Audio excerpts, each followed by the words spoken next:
He thought it was just a rumor, but what he found in his backyard left him shocked.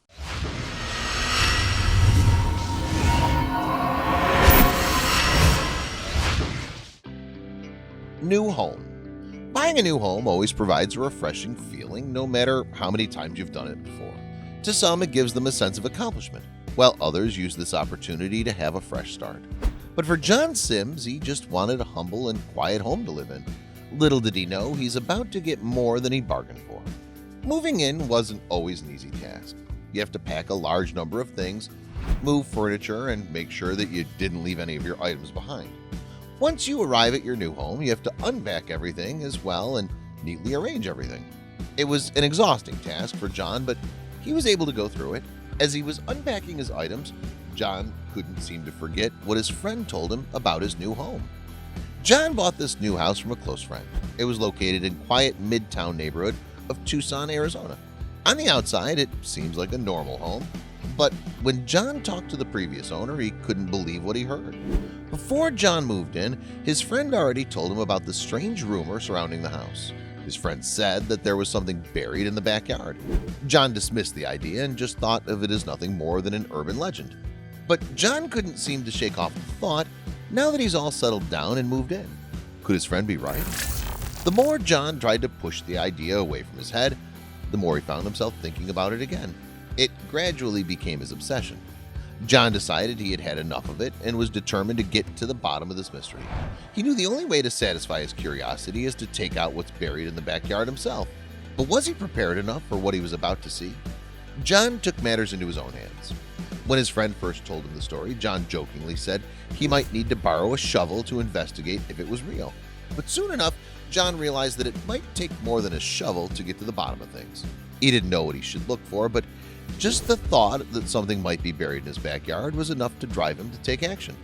It was such an interesting thought to John. What could it be? He would often find himself asking that question. John grabbed a shovel and went to his new backyard. Initially, he was worried about the mess that he was going to make. "I'll just fill the holes up when I'm done," John thought to himself. Without any more hesitation, John started to dig. Sweat started to drip across his face, and he felt his palms soaked with sweat as well. The summer heat in Arizona was starting to get to him, but his curiosity just wouldn't leave him alone. A lot of people would have given up already and called it a day, but not John. In case he couldn't find anything, he had nothing to lose, aside from ruining his backyard with holes. But if he did find something, he thought that it might potentially change his life. So he kept digging. John wasn't exactly an expert when it came to excavating lost treasure, but he did his best. He had no idea where he should dig, but he kept doing it anyway. After a few hours of laborious digging, John had already dug up a total of 4 holes, but to no avail. All the holes were empty. John then called it a day. Could he really give up that easy? Although John had taken a break from digging, he had another idea. On the next day, he decided to consult Tucson's municipal records in hopes of finding out the history of the home and finding a clue as well. He kept his eyes peeled and thoroughly scanned the pages. After patiently reading each page, John finally found a lead. The records that contained complete information about the history of his home was in his hands. He could see the year his home was built, and he could also see a rough sketch of his house, and through that sketch he found something new. John read the records carefully, and he saw a company named Whitaker Pools had asked for permission to work on the house back in 1961, which was around 50 years ago. This surprised John, mainly because the home he bought didn't have any signs that it even had a pool. With the new information John discovered, it intrigued him more. He finally had an actual lead that has the potential to help him solve the mystery surrounding his backyard. John knew that this mindless digging would get him nowhere. So he hired a team of consultants to help him get to the bottom of things. The team gathered together at John's house. They were equipped with all their tools. John was excited. He saw how prepared and ready everyone was. The team of experts then went into John's backyard to investigate. John watched them as they thoroughly went through the grassy backyard with their metal detectors. They were all focused and determined. The tension started to rise as the sound of the metal detectors were all they could hear. Suddenly, the metal detectors started going crazy. John felt like an excited little boy. After all, it was like a treasure hunt. The metal detectors didn't only find one area of interest, but 2. He was overjoyed. The team of experts carefully marked the area. Everything seemed to be going according to plan. John grabbed his shovel and prepared himself for the most exciting excavation of his life. John started to dig. This time, he was determined to keep digging no matter what it takes. Despite the hot summer heat in Arizona, John didn't let it deter him from digging. It wasn't long before his shovel hit something. He heard the sound of metal hitting against another piece of metal. He was close to solving the mystery. John couldn't believe his eyes. He tried to dig it up more to clearly see what it was. It seems they dug up a mysterious entryway. But where does it lead to?